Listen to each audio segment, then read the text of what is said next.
up in mid-December in Copenhagen, Denmark. Hundreds of nations will be meeting.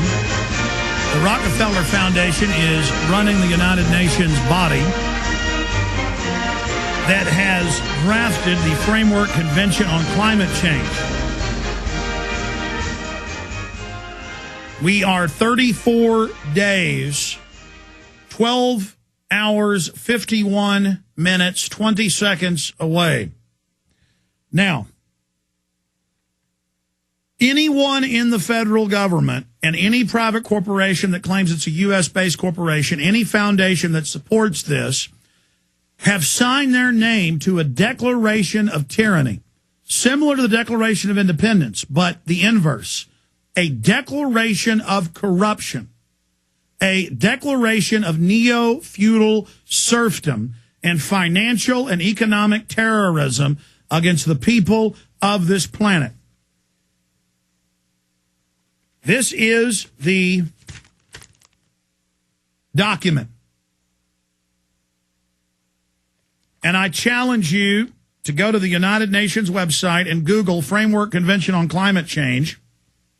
Document number FCCC/AWGL/2009/INF.2. This is the English version. I will assure you the United Nations exist. I will assure you the European Union exists. I will assure you that thousands of editorials have been written this year, hundreds per week as of late, calling for world government. Exhibit A, last Sunday, Ban Ki-moon, Secretary General of the United Nations, in an editorial published in hundreds of papers titled, "We Can Do It." In the third to last paragraph, a deal must include an equitable global governance structure. Global government, global governance. There's a story we have linked up on prisonplanet.com today, November 2nd, 2009, you should read, titled, "Elites Launch Global Impact Investing Network."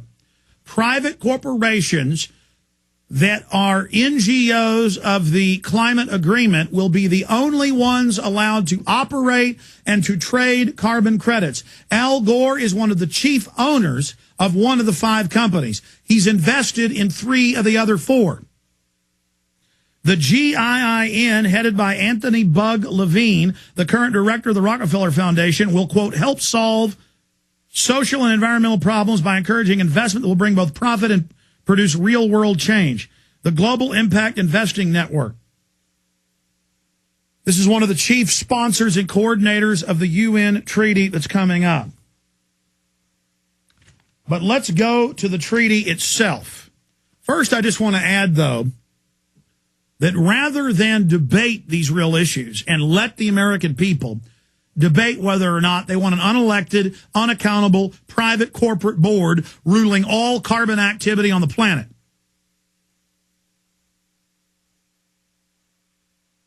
rather than have a real debate about this, the media out of one side of their mouth says that none of this exists and there's no world government and that there's no plan for a carbon tax, while they've already passed the legislation that is designed to tie into the Copenhagen Treaty, and while they're openly announcing, according to even the LA Times, there will be a tax on all food, there will be taxes on your dog because they have a big carbon footprint, there will be taxes on all fossil fuels, all plastics, all industries, and unelected private boards and government boards will do home inspections. They want to shut down the coal plants. That will more than double fuel costs. The oil companies have written the plan. The media always behaves as if they're against it. They brag in the UN documents. They brag in the Club of Rome documents we've sourced here that this is meant to shut down industrial capacity so they can have an organized eugenics society to bankrupt everyone so everyone goes on government welfare. And by everyone, the vast majority. This is the planned economy. Now, we have 2 stacks here. One is the government stack. This is just where they mention global government and government. This other stack is the tax stack of the divided up treaty. I'm now going to go over this treaty here on air, as much of the 200 pages as we have time to do. Framework Convention on Climate Change from the government section. Let's look at page 5 and 6. PP2.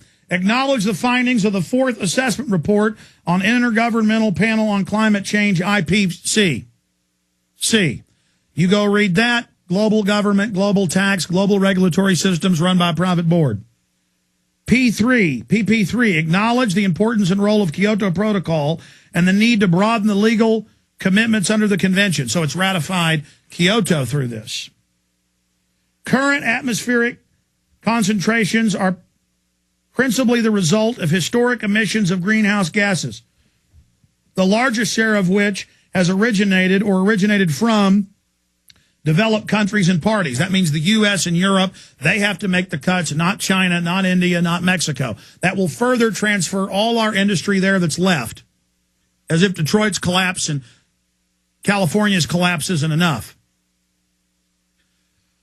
Even if you believe carbon dioxide that plants breathe is a deadly chemical weapon, as they list it in the treaty as a toxic waste, by moving it all to the third world, they have no emission standards. It will boost overall greenhouse gas emission. They don't care about that. They know it's actually good. They want the tax. They're also posing it in these documents as if this is going to help the third world, as if they're taking from the rich, giving to the poor. No, it's the private banks that are going to get all this money. Let's go to page 17, 18, and 19.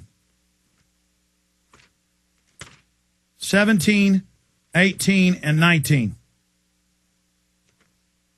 38. The scheme for a new institutional agreement under convention will be based on three basic pillars: government, facilitative mechanism, that's how they force it, and financial mechanism, and the basic organization of which will include following: the tax, that's the funding mechanism, financial mechanism.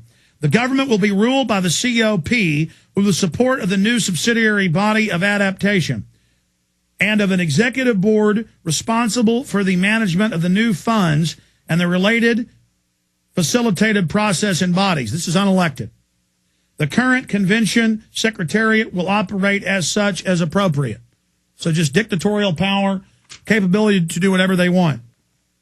The convention's financial mechanism will include a multinational climate change fund, including 5 windows. Then it goes through all the different taxes. Let's go to page 22.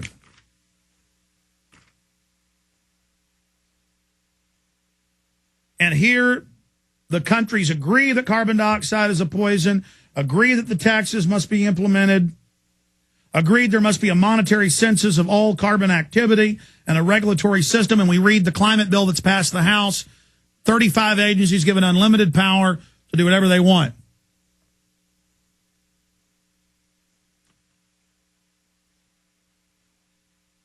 Let's go to 142. And again, I'm just hitting a few of the points, ladies and gentlemen. This thing is incredible.